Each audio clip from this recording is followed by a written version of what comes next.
Welcome to my 4-minute challenger guide featuring Heimerdinger, the revered inventor.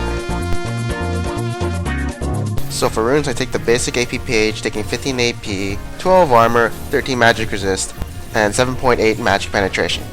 So for starting items, I will take a Doran's ring and 2 health potions, and depending on the matchup, I will go with themes if I'm against a magic user, and if I'm against a physical damage, I will go Zonia's Hourglass. Then after, I will build a Rabadon's Death Cap.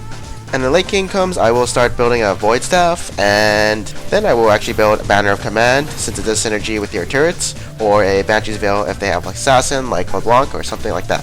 For Masters, I do go 21 and 9. I know some people go 21-0-9, that's fine. It's all really preference. Now for skill order, we do max out turrets first, as it is your main source of damage and wave clearing. Second, we max out the grenade. Why? Well, first of all, when you put points into it, the cooldown does go down by 2 per level, and it does apply slow or stun, depending on how you use it. And putting points into W does increase its mana cost, and it doesn't even go down in cooldown. Alright, so let's talk about laning phase. First of all, you're going to want to try and get 3 turrets at the beginning of the game onto your mid lane, so you can start shoving at level 1, and getting a lot of pressure onto the enemy laner. Smart people will not allow you to do that, so they'll try and get rid of it at level 1, but you basically get the general idea of how to do it. Heimer tends to be good against people who are melee and have no wave clear, as if they are melee, they can be zoned by the turrets and can't really CS, and if they have no wave clear, then they're going to be shoved to tower. So my playstyle against range people is I'm just trying to shove in through their tower and just try not to get harassed, but while trying to get pressure onto them. And I'm basically just going to try and CS. You will bring a lot of attention to your lane, and the jungler will try and gank you, so do be prepared for that. But if you can kite around your 3 turrets, you can actually 1v2 both parties depending on the situation, and it's basically like 2v2 with your turrets. Alright, so now let's talk about how I deal with enemy melee characters. First off, probably you'll be shoving them into towers since you do have your turrets to zone them and to shove.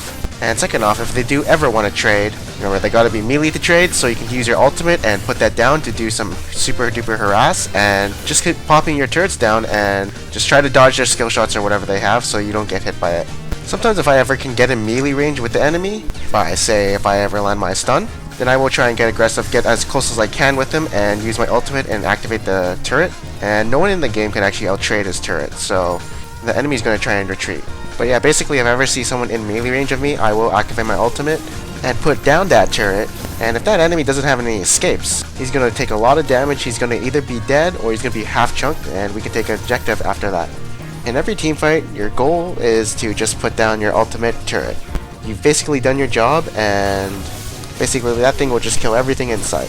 As the turrets do survive and still do DPS after you die. I mean, of course you want to survive, but I mean if you can get that ultimate turret down, you've done your job. Alright, next thing I want to talk about is when do we use the Rocket Swarm ultimate.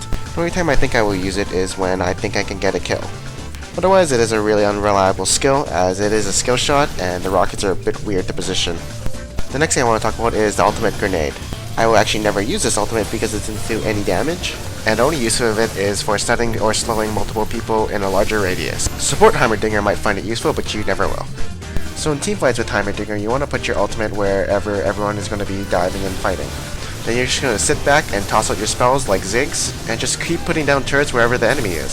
So I can basically say this: poke, set up turrets, and play safe. Just remember, your ultimate turret can also cause a lot of zoning potential, as it does have 2,500 hit point or so at like level 16, and it's basically just like another attack damage carry.